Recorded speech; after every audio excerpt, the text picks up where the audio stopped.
بسم الله الرحمن الرحيم ومن قتل مؤمنا متعمدا فجزاؤه جهنم خالدا فيها صدق الله العظيم. الله سبحانه وتعالى فرمائي قرآن مجید کے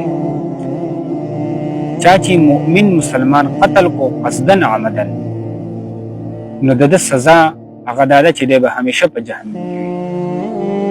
الله سبحانه وتعالى قاتل د پاره د جهنم دا سزا همیشه کړه. او زمونږ د مسلمانانو دا عقیده د احادیث ثابت ده چې کله یو مسلمان مؤمن د کلمه ویلی او د مسلمان مرشي نو د هر څومره ګناهګار وي دی به یو نه یو ورځ د جهنم نه راوځي. او بری آیات کې الله سبحانه وتعالى وایي چې دا قاتل چې قتل کړی دی قصدن عمدن دی به همیشه په جهنم کې وي. قتل کول دا ګناه کبیره ده.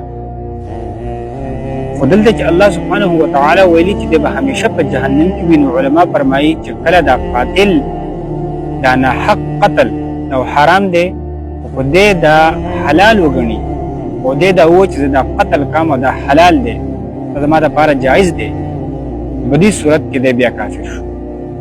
نو چې دی کافر شو نو دی به همیشه په جهنم کې وي. ځکه چې کوم شیزونه قرآن مجید حرام کړي حرام دي، کوم چې حلال کړي دي او حلال دي.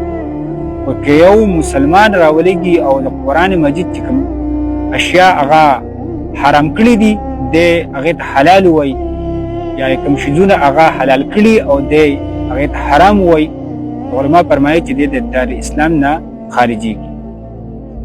نو په دې وجه که د یو مسلمان مرګ هغه وجنه ته په دې عقیده باندې کوي چې زه دا کام زه دا ښه کار کوم، نو بیا ته د دې آیات مستحق چې ته همیشه په جهنم کې وي. د مسلمان دومره د وینې دومره لوی هغه قدر او قیمت دی. نو چې کوم بدامني روانه ده زموږ په دې علاقه کې، نو که دا هر څوک کوي که دې کسانو دا معلومیږي چې دې دا وایي چې دا موږ ښه کار کوو او دې دا عقیده ګڼي چې دا مونږ ښه کار کوو، دا مونږ د دې یو مقصد دی، نو دا خلک د دې آیات مستحق جوړېږي.